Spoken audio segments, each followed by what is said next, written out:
Pertarungan Pilpres 2024 semakin sengit. Masing-masing pasangan calon didukung oleh tokoh penting yang bahkan turun untuk berkampanye.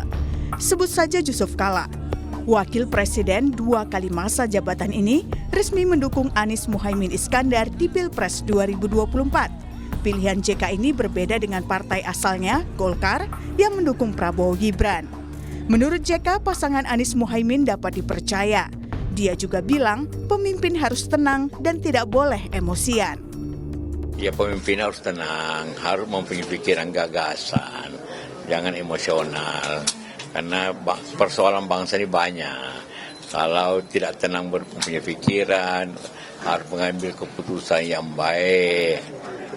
Tentu pemimpin itu jangan emosional. Sementara itu pasangan Prabowo Gibran didukung penuh oleh Presiden RI ke-6 Susilo Bambang Yudhoyono. SBY yang juga Ketua Majelis Tinggi Partai Demokrat bahkan menyebut rela turun gunung untuk berkampanye bersama. Dengan izin Allah, masa Pak Prabowo untuk memimpin kita semua adalah melalui Pilpres yang akan datang. For you, saya siap turun gunung. Tak hanya SBY, pasangan Prabowo Gibran juga didukung oleh Gubernur Jawa Timur, Khofifah Indar Parawansa. Khofifah bahkan resmi menjadi juru kampanye pasangan itu. Tak kalah dukungan dari dua pasangan calon sebelumnya, pasangan Ganjar Pranowo Mahfud MD juga didukung penuh oleh Megawati Soekarno Putri. Presiden RI kelima yang juga Ketua Umum PDIP ini bahkan menyebut siap memenangkan Ganjar Mahfud MD di Pilpres 2024 hanya dalam satu putaran. Bersatu kita teguh, bercerai kita runtuh. Gelorakan rasa cinta pada banteng moncong putih nomor 3 dan Ganjar Mahfud MD nomor 3. Percayalah. Sekali lagi, kebenaran pasti menang. Satyam Eva Jayate. Menang, menang, menang. Merdeka, merdeka, merdeka. Kita pasti menang. Satu putaran. Lalu seberapa sengit pertarungan selama 30 hari ke depan jelang pencoblosan Pilpres? Bagaimana pula peta pertarungannya? Tim Liputan, Kompas TV.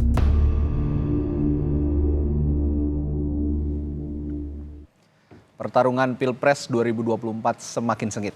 Masing-masing pasangan calon didukung oleh tokoh penting yang bahkan turun gunung katanya untuk berkampanye. Sebut saja Yusuf Kalla yang mendukung Anies Muhaimin. Lalu ada Susilo Bambang Yudhoyono yang mendukung Prabowo Gibran. Dan Megawati Soekarno Putri yang tentu saja mendukung Ganjar Mahfud. Lalu seperti apa peta pertarungan di sekitar 30 hari jelang pencoblosan? Kita akan bahas soal ini dengan sejumlah narasumber. Yang hadir di studio ada juru bicara tim pemenang nasional Ganjar Mahfud, Ciko Hakim. Selamat pagi. Pagi. Lalu ada juga pakar komunikasi politik Universitas Islam Negeri Syarif Hidayatullah, Gun Herianto. Selamat pagi. Selamat pagi. Gun. Dan melalui sambungan virtual, sambungan Zoom ada juru bicara TPN Prabowo Gibran Wihadi Wianto dan koordinator Dewan. Maksud saya TKN ya, Tim Kampanye Nasional Indonesia, ketukar-tukar nih. Tim Kampanye Nasional Prabowo Gibran Wihadi Wianto dan koordinator Dewan Pertimbangan Nasional Timnas Amin Anies Muhaimin Hermawi Taslim. Selamat pagi Bapak-bapak. Selamat pagi. Oke, saya ke Bung Ciko dulu. Kalau kemarin pesannya Bu Mega kan jelas nih ya, dimanapun lokasi perangnya harus siap gitu kira-kira. Nah ini kan kalau dilihat lawan politik juga kandidat lain punya orang-orang penting di balik itu. Anda melihat peta politiknya Mas Ganjar dan juga Pak Mahfud, melihat juga tokoh-tokoh penting di balik semua kandidat seperti apa saat ini? Satu hal ya, bahwa kami tetap tentunya semua partai politik, semua kandidat, baik itu kita bicara capres, cawapres maupun caleg misalnya, selalu kan mendekati elit, selalu ingin ada elit-elit dan tokoh-tokoh yang mendukung mereka di setiap daerah di tempat mereka berkampanye dan lain-lain, mencari suara dan lain-lain. Tapi pada prinsipnya yang nomor satu adalah tetap capres dan cawapresnya, karena yang ada di kertas suara kan mereka. Betul. Jadi tetap kami justru memang gencar untuk mendekati elit-elit, tetapi kembali lagi yang kami lebih gencar lakukan lagi adalah memperkenalkan capres dan cawapres kita sebagai sosok yang utuh ya, karakter, kepemimpinan maupun juga visi misi dan programnya, rekam jejaknya dan lain-lain. Itu yang menjadi yang utama bagi kami.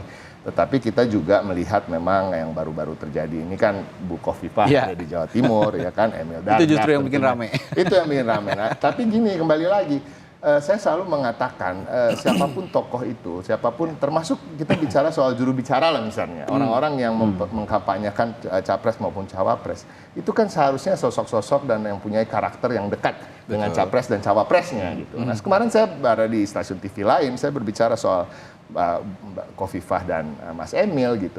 Ini kok cocoknya dukungnya Ganjar dan Mahfud. Kenapa gitu. alasannya gitu? Lain, karakternya lain. Karakternya gitu. lain. Orang-orang yang begitu dekat dengan rakyat, dengan program-program yang begitu menyentuh rakyat.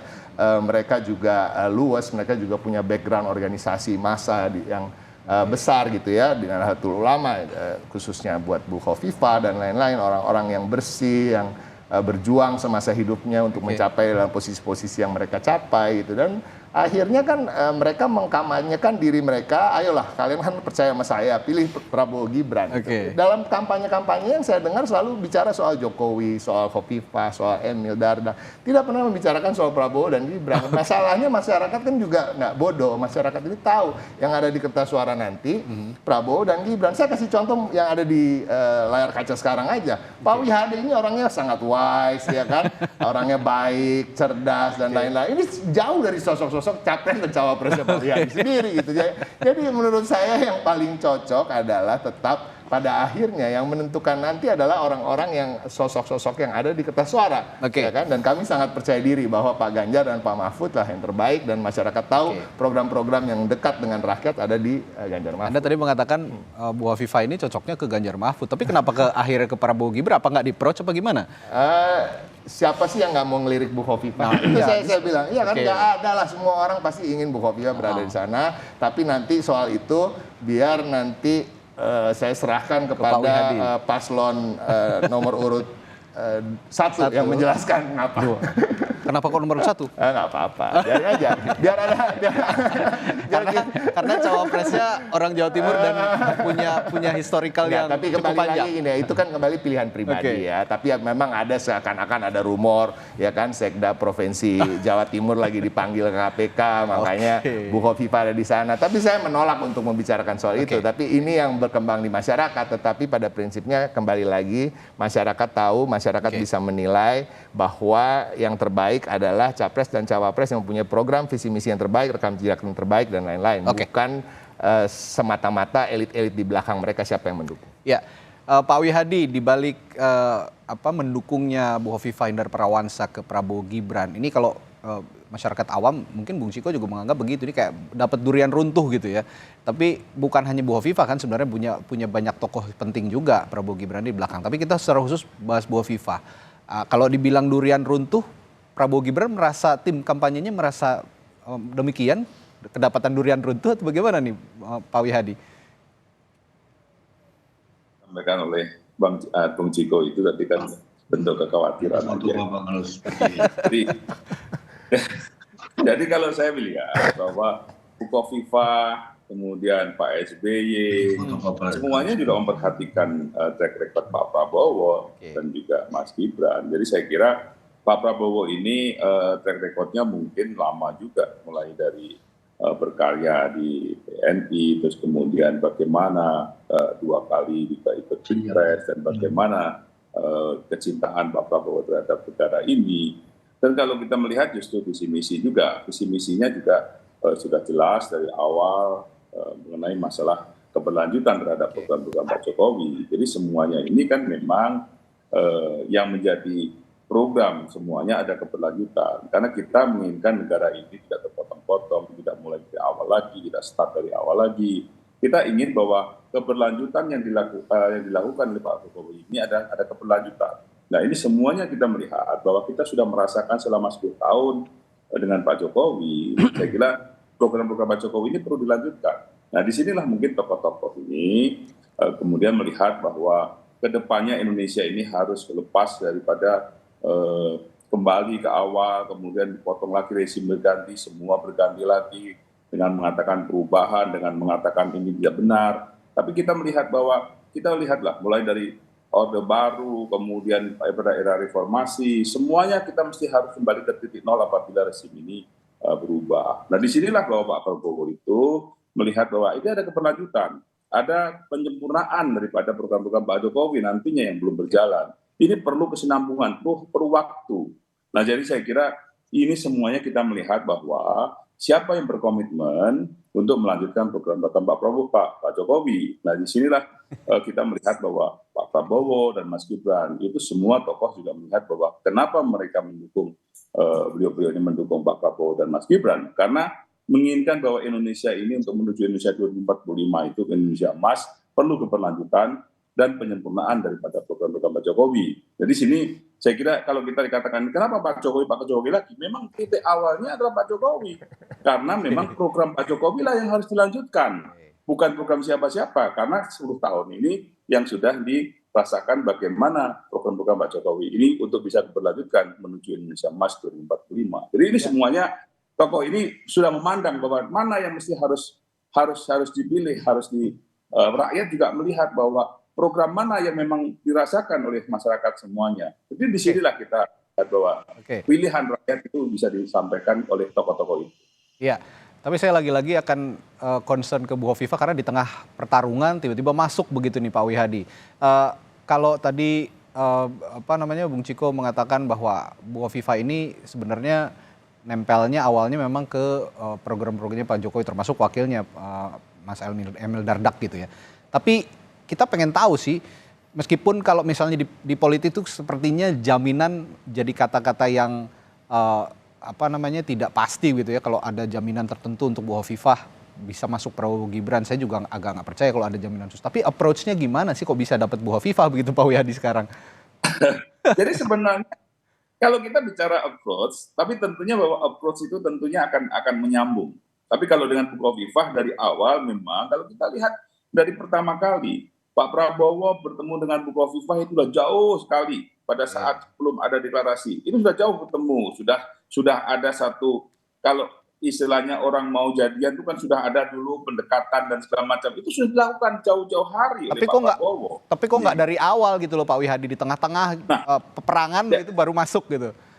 Nah disinilah permasalahannya, bahwa bagaimanapun juga Bu Hovifah itu adalah seorang yang taat hukum, karena bagaimanapun juga Bu Hovifah itu statusnya masih sebagai kepala daerah. Diperpanjang loh kepala daerah statusnya, harusnya 31 Desember jadi 13 Februari. Betul, cuman kan ini permasalahannya Pak Bu Hovifah tetap melihat bahwa ya kalau dengan 13 Februari kan cuma dekat saja, jadi boleh dong untuk itu kan. Tapi kalau jauh-jauh ini kan sangat berpengaruh. Jadi saya kira Bu Hovifah sendiri melihat bahwa apa yang dilakukan oleh Pak Prabowo, Pak Jokowi, itu kan dari awal mereka Bu Hovifah sudah bicara. Tentunya kan tidak langsung begitu saja. Ini justru ada kedewasaan dalam menentukan sikapnya. Kenapa tidak terburu-buru? Nah inilah ditunjukkan oleh Bu Hovifah. Jadi Bu Hovifah juga tidak sembrono juga, ya kan? Jadi ini benar-benar dilihat siapa memang yang akan memberikan kebaikan kepada rakyat ini. Sehingga Bu Hovifah menentukannya di akhir daripada atau di tengah-tengah peperangan istilahnya sekarang ini, melihat bahwa ini adalah memang yang paling tepat memang mendukung Pak Prabowo dan Mas Gibran. Dan jadi ini saya kira sudah tidak langsung begitu saja, tapi ini udah lama gitu kan. Udah lama. Ya, saya ke Pak Hermawi. Pak Hermawi, tadi Bung Ciko juga sempat nyinggung ada apa nih sebenarnya kalau ngomong Bu Hovifah sama nomor 1 nih, saya juga penasaran nih jadinya.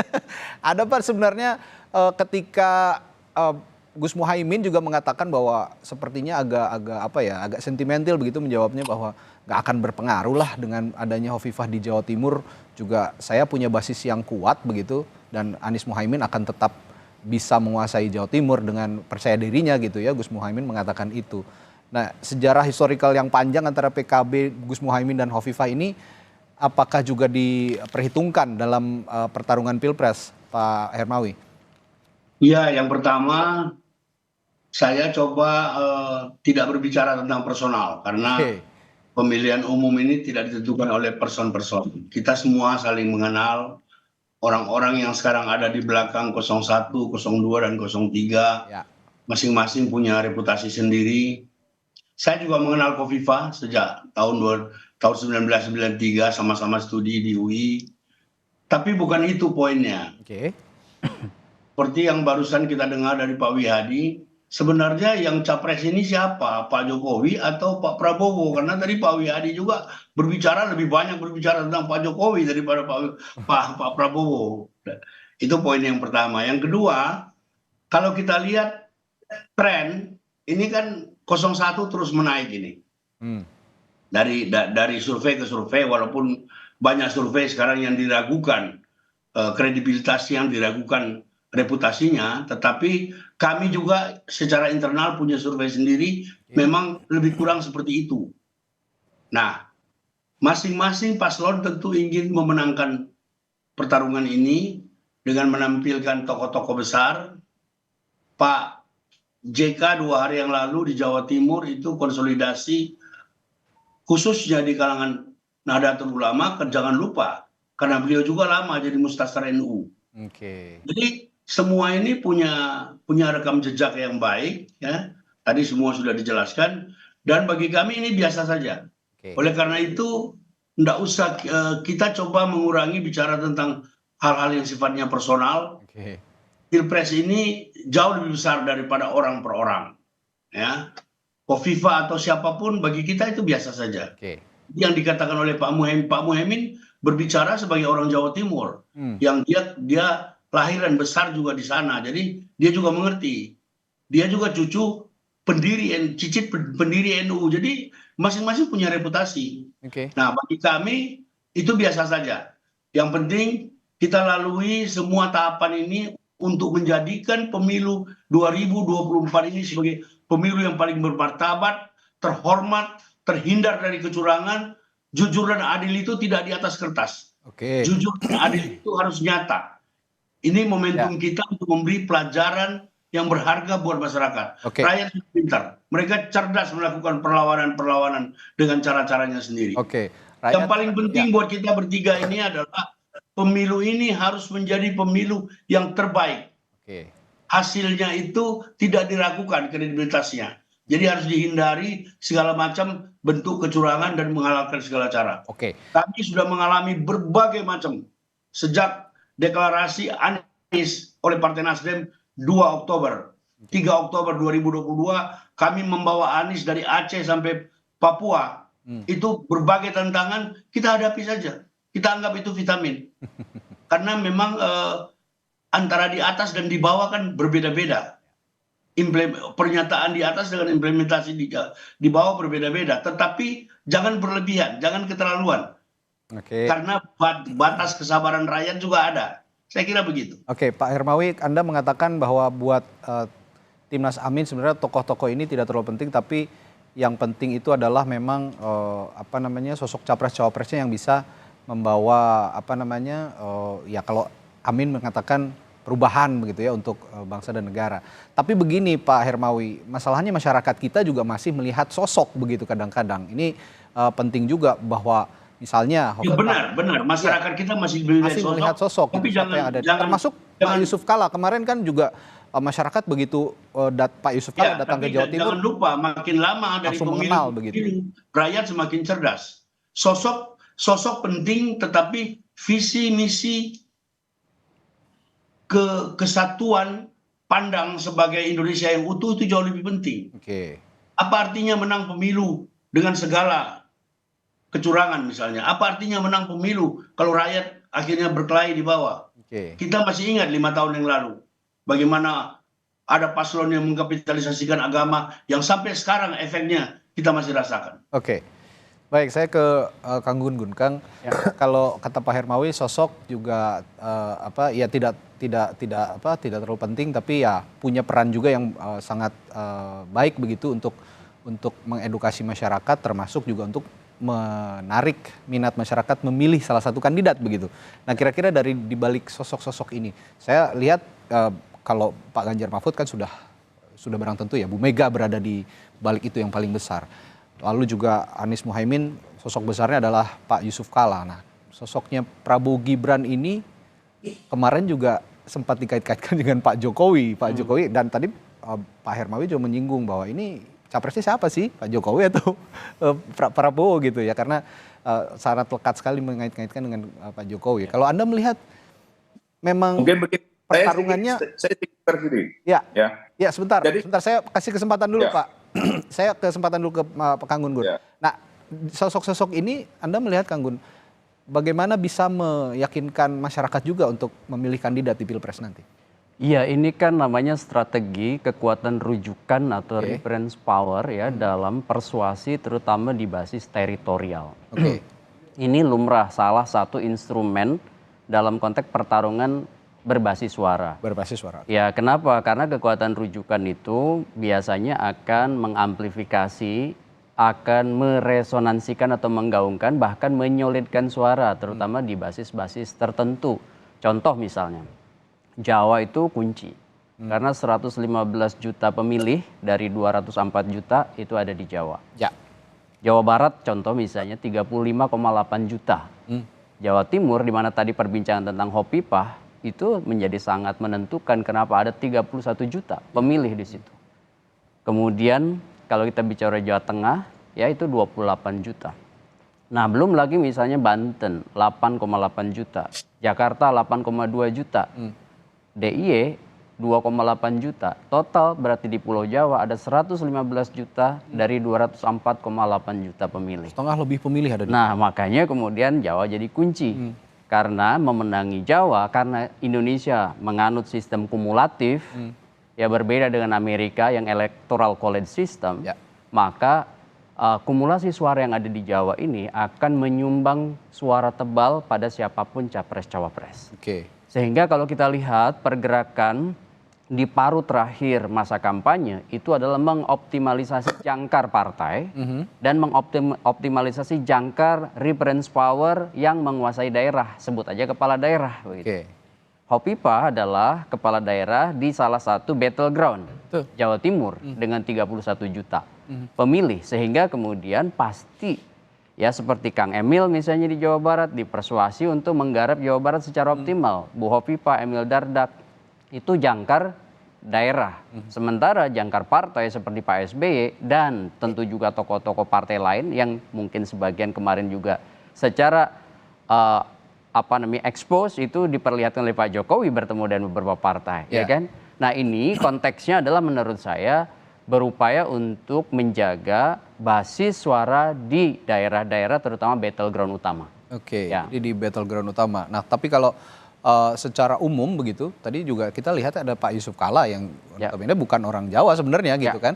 Dia orang Sulawesi, tapi mendekat ke Anies Mohaimin dan masuk di wilayah Jawa Timur. Apa yang pesan yang Anda lihat dari seorang Yusuf Kalla yang mendampingi Gus Mohaimin di Jawa Timur?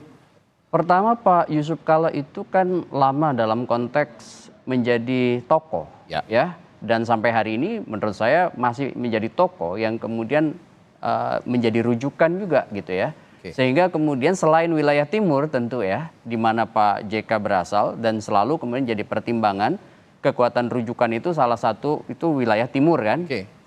Itu juga posisinya sebagai tokoh nasional dan karena sudah eksplisit ya untuk kemudian berada dalam konteks ya mendukung pasangan nomor 1, maka kemudian itu kan betul-betul dioptimalkan di paruh terakhir kampanye untuk kemudian menjadi semacam penguat.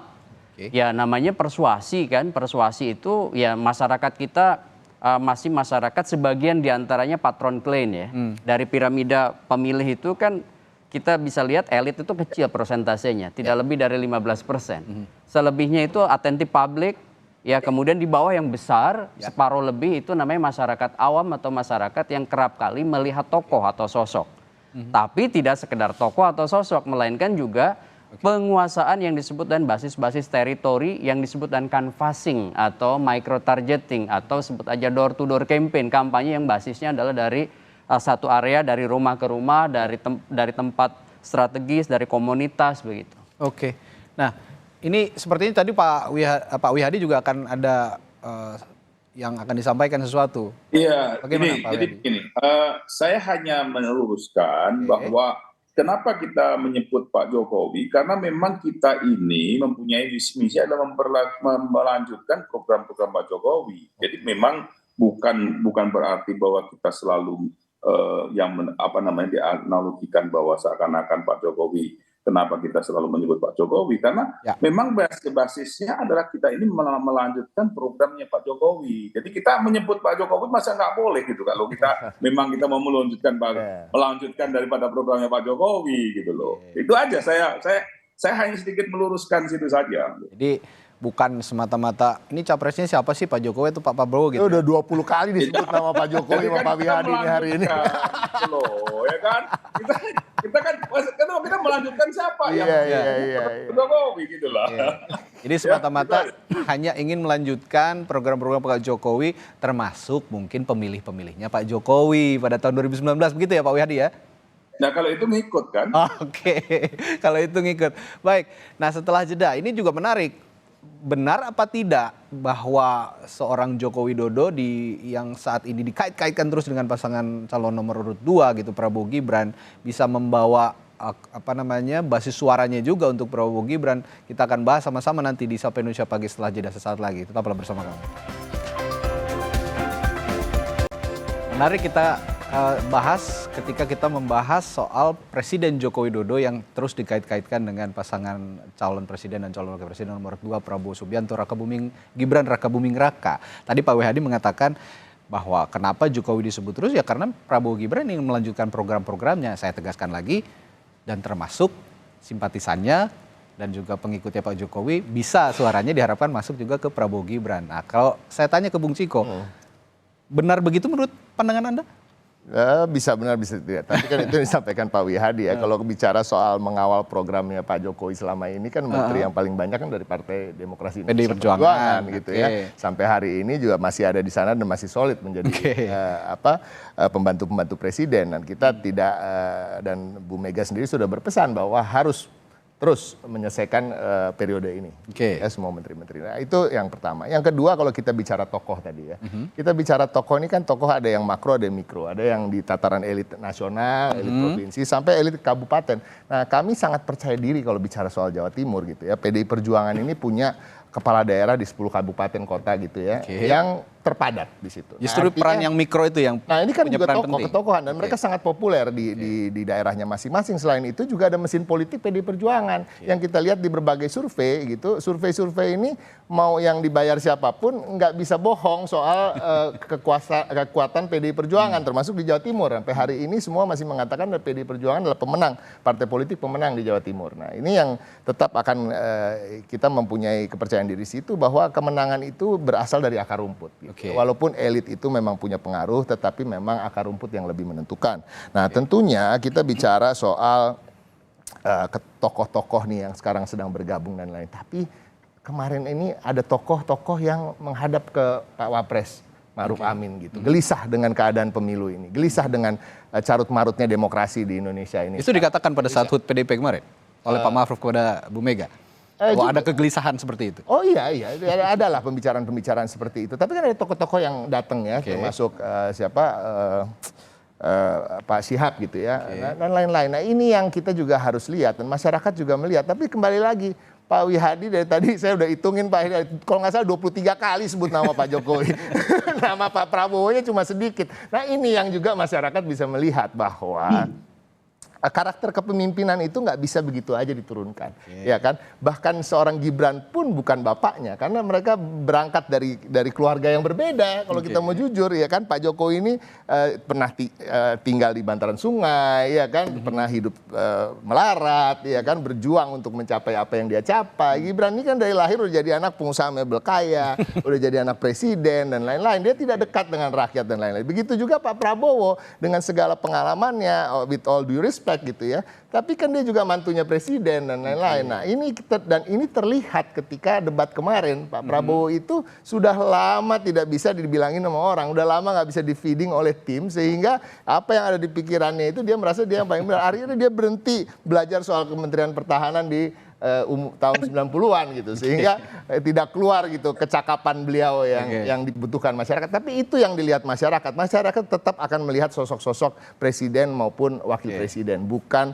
sosok-sosok di balik itu. Tetap penting, tetapi nomor satu adalah mereka-mereka yang ada di kertas suara. Oke, mereka yang ada di kertas suara. Tadi juga Pak Wihadi mengemukakan seperti itu. Bahkan juga Pak Hermawi juga menegaskan bahwa ya tokoh-tokoh itu penting, tapi yang lebih penting adalah ya seperti yang dikatakan Bung Ciko tadi, siapa yang ada di kertas suara yang akan dipilih oleh rakyat secara langsung. Pak Hermawi, tapi kalau melihat lawan-lawan politik Anda begitu ya dari 02 dan 03 gitu kan, ini tokoh-tokohnya begitu besar gitu. Bahkan kalau 02 sepertinya cenderung lengkap ini di Jawa. Kalau di Jawa Timur ada Bu Hovifah, Jawa Barat ada Pak Ridwan Kamil. Kalau Jawa Tengah kita tahu sendiri Pak Presiden berasal dari Jawa Tengah dan dikait-kaitkan terus gitu ya dari awal kepada pasangan 02. Anda melihat Anies Muhaimin tidak gentar melihat hal ini? Pak Ya, Hermawi? jadi yang pertama harus diingat, kami salah satu koalisi kami adalah PKB. Ya. PKB itu punya basis utama se-Indonesia itu di Jawa Timur. Betul. Kami punya ribuan kiai kampung yang sudah ditemui baik oleh Pak Anies maupun oleh Pak Muhaimin. Kita terus berkonsolidasi dan pada akhirnya kalau tadi Anda mengemukakan Pak Gun-Gun mengemukakan teori patron, yang dijadikan patron itu orang terdekat. Oke. Apalagi dalam semangat Nahdien ke-NU-an, saya 8 tahun ikut Gus Dur, sedikit tahu banyak. Yang terdekat itu struktur, jadi ada tradisional, ada struktural. Yang tradisional ini biasanya lebih lekat. Kita kalau masih mau percaya kepada survei, kita lihat saja survei-survei. Jadi apa yang dikatakan oleh Pak Muhaimin itu benar. Saya ingin menguatkan apa yang dikatakan oleh Pak Muhaimin. Kita optimis di Jawa Timur karena struktur kita juga sampai ke bawah. Ya. PKB terutama ya, 3 partai dan terutama PKB itu sampai ke akar rumput dan sering-sering terjadi pertautan antara struktur Nahdlatul Ulama dengan PKB. Ya. Memang di PKB itu banyak tokoh yang afiliasi politiknya kemana-mana, tetapi poin saya NU dan PKB di Jawa Timur itu bisa dikatakan hampir menyatu. Oke. Oleh karena itu kami optimis Jawa Timur akan menjadi salah satu lahan kami. Itu yang juga kemarin dilakukan oleh PKB ketika mendatangkan Pak JK. Itu yang datang itu semuanya itu adalah tokoh-tokoh akar rumput. Ya. Dan etalase tokoh penting menurut saya, seperti tadi dikatakan Pak Wihadi dan Pak Ciko. Tetapi rakyat ini sudah cerdas. Coba kita lihat bagaimana perlawanan-perlawanan yang dilakukan oleh rakyat kecil atas tindakan-tindakan yang tidak benar saat ini. Kita lihat dari pagi sampai malam di WA kita itu kan banyak. Tapi biar saja waktu yang menentukan, biar saja 14 Februari yang menentukan, tetapi kami optimis. Ya. Bagi kami kebesaran tokoh-tokoh di belakangnya bukan untuk dipamerkan, tapi untuk memberi feeding. Misalnya ketika perdebatan ketiga kemarin, itu ada 4 tim yang membackup Pak Muhaimin, Pak Anies. Ada 1 tim intelijen dipimpin oleh Pak Sutioso. Kami nggak gembar-gembor, tetapi masukan-masukannya nyata. Ada para mantan duta besar dan seterusnya seperti itu. Jadi orang-orang besar itu kita lebih banyak ambil pengalamannya daripada kita bikin dia sebagai etalase. Bagi kami begitu cara pandangnya. Baik. Nah, tapi kami optimis Jawa Timur akan menjadi salah satu ladang panen kami pada Pilpres yang akan datang. Oke, saya ke Kang Gun-Gun. Kang Gun-Gun, saya punya 3 pertanyaan yang menarik untuk sepertinya menarik untuk ditanyakan begitu ya. Yang pertama soal Pak Jokowi yang melekat dengan 02 begitu. Kata Pak Wihadi tadi memang yang diambil kan memang program-program Pak Jokowi yang akan diberlanjutkan. Tapi saya menekankan juga tadi bahwa plus ada pendukung-pendukungnya Pak Jokowi yang juga diharapkan bisa mengalir dukungannya ke 02. Ada juga soal ketokohan Anies Baswedan dan Muhaimin Iskandar yang sepertinya lebih dominan dibandingkan tokoh-tokoh besar di baliknya. Nah, yang ingin saya tanyakan, yang pertama tadi soal Pak Jokowi. Melekatnya Pak Jokowi ke 02 kalau dikait-kaitkan, memang bisa mengalirkan suara langsung ke 02 seperti yang diprediksi publik atau seperti apa kira-kira? Iya, memang begini, basis pendukung Pak Jokowi itu kan sudah cukup lama melekat pada sosok Pak Jokowi karena beliau 2 kali ikut pemilu 2014, 2019. Ya. Dengan kemudian ada namanya reinforcement atau peneguhan dengan model kinerja yang approval ratingnya masih tinggi begitu ya. Dan itu menurut saya memang punya potensi untuk kemudian dipersuasi ada namanya migrasi atau shifting dari Jokowi ke sosok lain kan begitu. Makanya dari awal kan Pak Jokowi saya lihat meskipun tidak eksplisit namanya CPM, Communication of Privacy Management. Beliau kan tidak mengeksplisitkan tapi gesturnya. Kemudian lokasi, kemudian juga berbagai simbol-simbol komunikasi kan mengarah memang ke 02 gitu kira. Nah, ini tentu harapannya ada semacam migrasi tadi pemilih terutama dari pendukung Pak Jokowi untuk masuk ke pendukung salah satu pasangan yang bertarung di 2024, sebut saja 02. Nah, masalahnya adalah kan juga irisan pendukung Pak Jokowi sebagian diantaranya juga adalah PDI Perjuangan gitu. Dan sebagian juga sebenarnya bukan pendukung partai, artinya bukan orang yang party ID pada partai kuat, dan juga mungkin sebagian diantaranya sebenarnya betul-betul tidak berpartai tapi mendukung Pak Jokowi di 2019-2014 dan itu masih bisa dipersuasi oleh kedua pasangan lain. Kenapa? Karena kan juga ada yang kecewa gitu ya terhadap misalnya terutama Pak Jokowi di fase-fase akhir. Dan itu menurut saya menjadi jawaban kenapa undecided voters kemarin itu tinggi. Betul. Ya. Dan tingginya undecided voters itu salah satunya menurut saya karena juga sebagian di antara pemilih Pak Jokowi yang awalnya kemudian di 2014 gitu ya, atau 2019 itu sangat yakin, itu mulai kan goyah, kan, dan masih belum menentukan pilihan. Atau juga kelompok yang sebenarnya sudah punya preferensi, tapi masih bimbang di antara sosok-sosok yang ada itu. Sehingga kemudian begini, satu yang kemudian menentukan menurut saya adalah kepiawaian, baik itu capres-cawapres maupun tim ses, untuk memastikan cara persuasi paling pas dengan segmen-segmen tertentu, yang kemudian itu akan menyulitkan basis suara, terutama menurut saya ini pergerakannya memastikan adanya putaran kedua dari terutama pasangan 01 dan pasangan 03. Kalau misalnya tidak, maka bisa saja itu kemudian narasi satu putaran itu mewujud. Tetapi dalam hitungan saya, dari beragam simulasi, itu sudah sangat sulit. Untuk mencapai probabilitas perolehan suara langsung menang satu putaran. Gitu. Oke. Nah, tadi juga saya sempat menyinggung soal sosok Anies Muhaimin, terutama Anies Baswedan sepertinya yang mencitrakan diri lebih tinggi begitu daripada tokoh-tokoh yang ada di baliknya, termasuk Pak Yusuf Kalla dan Pak Surya Paloh di belakang Anies Muhaimin ada di situ juga. Termasuk saya ingin juga menanyakan tokoh Nahdlatul Ulama yang ada di Indonesia, terutama di Pulau Jawa. Ini kan tadi juga Bu Hovifah itu Nahdlatul Ulama, Muhaimin Iskandar juga lekat dengan Nahdlatul Ulama dan lain-lain begitu. Siapa sebenarnya yang paling punya pengaruh kuat tokoh Nahdlatul Ulama ini untuk masing-masing kandidat? Termasuk tadi saya tanyakan soal citra Anies Baswedan yang lebih lebih tinggi sepertinya dibandingkan tokoh-tokoh di baliknya, Mas Gun. Kalau ditanya tokoh menurut saya sekarang fragmented ya. Maksud saya tidak kemudian satu betul-betul optimal, dan sejarah Nahdlatul Ulama kita lihat pada saat pemilu langsung sejak 2004 itu akan sangat bergantung kepada momentum. Ya seperti misalnya kemarin Kiai Ma'ruf ada momentum ya kan. Tokoh NU juga. Meskipun misalnya ketua PBNU menjadi wakil waktu itu juga ketika momentumnya tidak dapat, ya itu juga tidak kemudian betul-betul bisa dioptimalkan. Sekarang satu momentum, yang kedua adalah memastikan jejaring kulturalnya juga dapat gitu.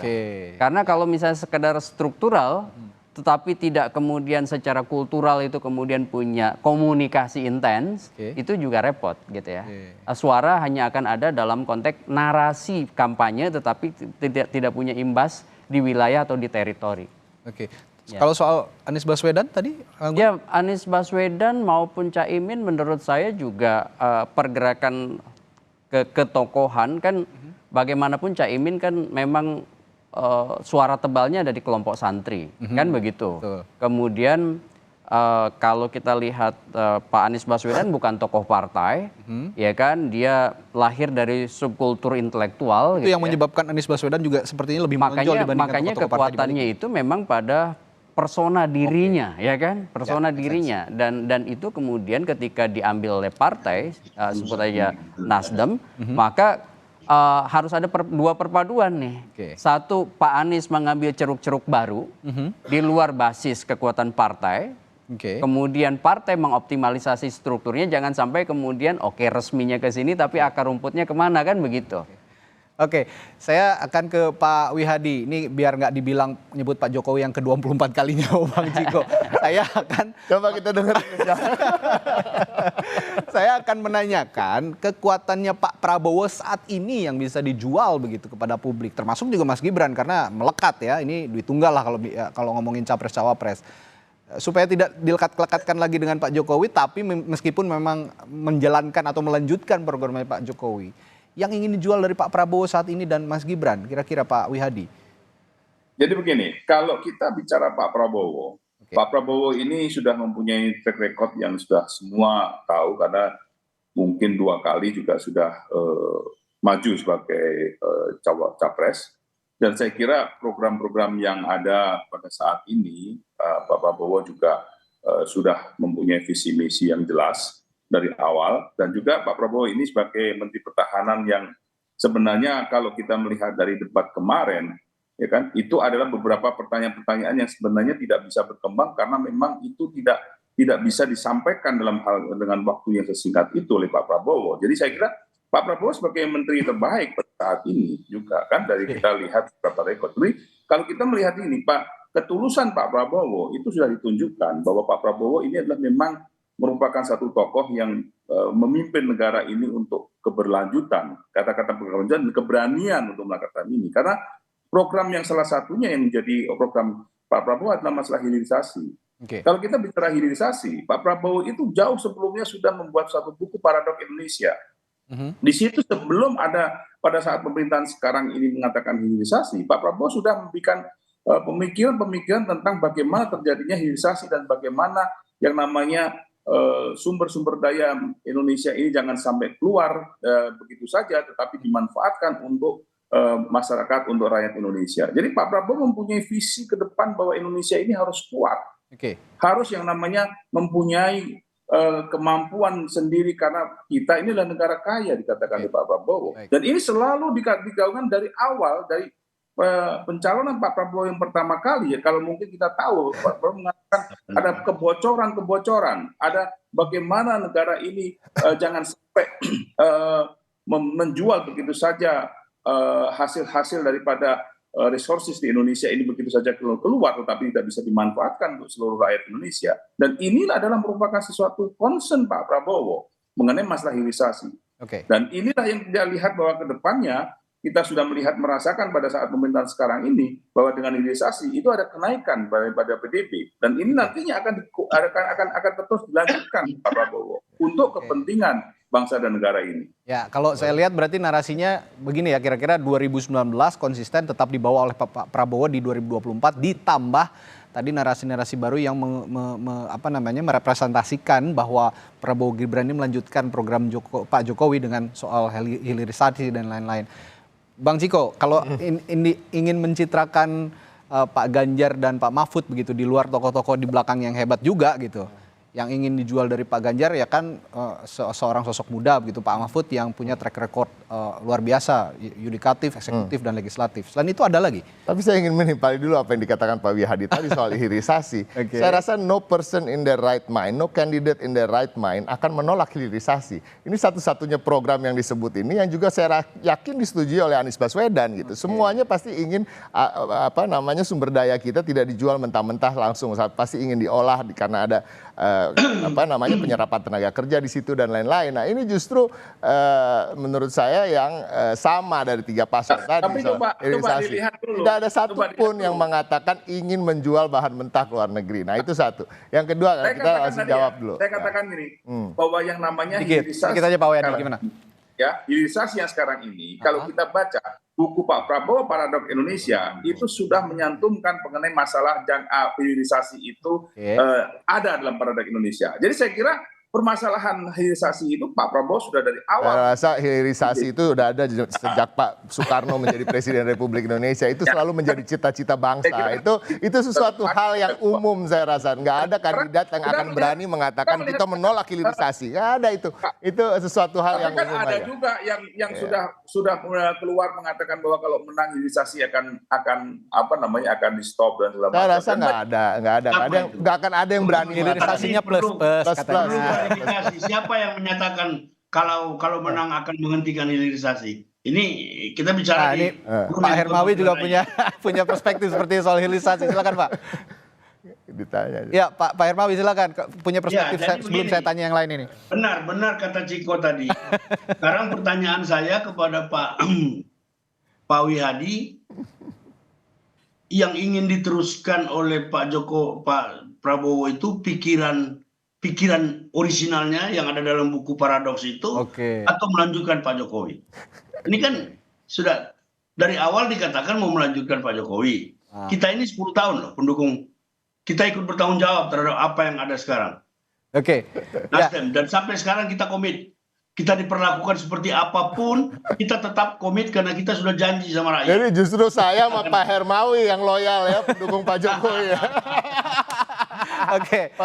Saya kembali ke pertanyaan tadi Bung Ciko, yang ingin dicitrakan dari Ganjar Mahfud selain yang sudah saya utarakan tadi. Kira-kira apa saja? Kita ingin mencitrakan apapun yang dekat dengan sosok yang sesungguhnya. Kita tidak mau mencitrakan hal-hal yang jauh dari sosok sesungguhnya. Jadi yang dikatakan Pak Ganjar adalah orang yang gesit, cekatan, lahir dari rakyat, berjuang dari bawah, ya kan? Pak Mahfud pun begitu ya. Dan Pak Mahfud sebagai pejuang keadilan yang paling notable selama era reformasi di Indonesia. Jadi kita bisa bilang dia tokoh hukum yang paling bisa diingat oleh masyarakat selama era reformasi. Pernah menjabat berbagai jabatan di tingkat pusat. Sementara Pak Ganjar sendiri pernah 2 kali menjadi gubernur Jawa Tengah dan berhasil mengurangi angka kemiskinan di Jawa Tengah, bahkan pengurangan itu tertinggi dibanding provinsi-provinsi lain. Jadi ada prestasi-prestasi yang terukur dan jelas. Kalau kita bicara soal Pak Prabowo tadi ya, mohon maaf nih, kalau kita bicara prestasi, bicara pengalaman, yes ada pengalaman. Tapi apakah Menteri terbaik loh kata Pak? Yes ada pengalaman, tapi apakah semua pengalaman berbuah prestasi itu patut dipertanyakan. Kita bicara soal Kementerian Pertahanan kalau dibilang menteri terbaik. Tunggu, menteri terbaik, tapi Pak Prabowo itu selain tidak menyampaikan apa-apa pada debat, tapi ketika dia menyampaikan sesuatu justru excuse ada COVID, ada tidak turunnya anggaran dari Bu Sri Mulyani. Artinya kan dia mengakui ada underperformance di Kementerian Pertahanan. Kalau tidak mengakui ada underperformance, dia tidak mungkin menyalahkan COVID dan Bu Sri Mulyani. Nah itu yang harus diingat, masyarakat pun melihat itu semua. Nah jadi, tetapi adalah situasi pada saat itu. Kalau kita melihat COVID masalah nggak? COVID masalah nggak pada saat itu? Jangan kita menyalahkan, tapi kalau kita bicara COVID masalah nggak? Tapi di luar COVID dan di luar COVID dan perdebatannya sebenarnya tidak ada pencapaian yang dia sampaikan, itu yang jadi masalah. Perdebatannya Bapak-Bapak. Pencapaian itu harus disampaikan oleh dia, kan gampang membandingkan dirinya dengan Menhan sebelumnya misalnya. Bapak sebenarnya cara mengukur perdebatan seseorang. Pak Wihadi. Ya, sebenarnya perdebatan ini harusnya finish di ring tinju kemarin. Jadi jangan dibawa di luar ring tinju begitu. Ini sudah di luar ring tinju. Tapi ya sedikit saja Pak Wihadi ya, silakan. Yang disampaikan oleh Pak Prabowo itu bukan permasalahan di luar, mempermasalahkan di luar. Tetapi Pak Prabowo itu di hadapan daripada kader-kadernya menceritakan apa yang terjadi pada saat debat. Itu bukan kita memperpanjang. Baik, saya ini harus karena waktu kita juga cukup terbatas. Ini sebenarnya harusnya difinishkan di ring tinju. Kalau di luar ring tinju karena kita akan menghadapi debat dengan tema yang lain begitu nanti. Jadi sebaiknya akan bahas tema debat yang akan kita hadapi. Tapi terakhir saya ke Kang Gun-Gun. Kang Gun-Gun untuk menutup perbincangan kita pagi hari ini dari 3 sosok yang sudah didukung oleh sosok-sosok atau tokoh-tokoh penting tadi di balik ini, yang punya potensi paling kuat untuk menarik simpati rakyat, kira-kira dari 1, 2, 3 ada pandangan tersendiri Kang Gun-Gun soal ini?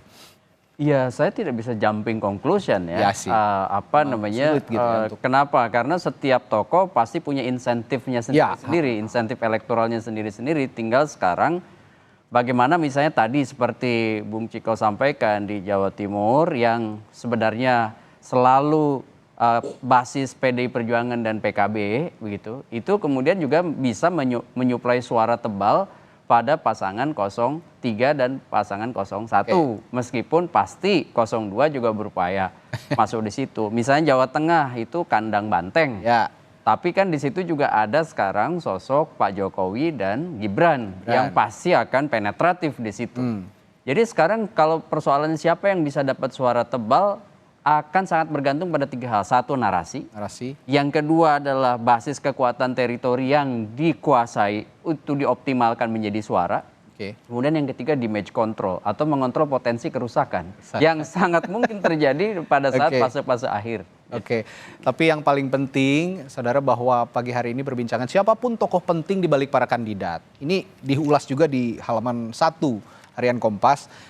Para tokoh ini bisa tetap menjaga transisi kepemimpinan ini dengan damai, dengan adil dan bermartabat. Siapapun pemenangnya ya rekonsiliasi penting untuk menjalankan ketatanegaraan ke depan yang lebih baik untuk kepentingan bangsa dan negara.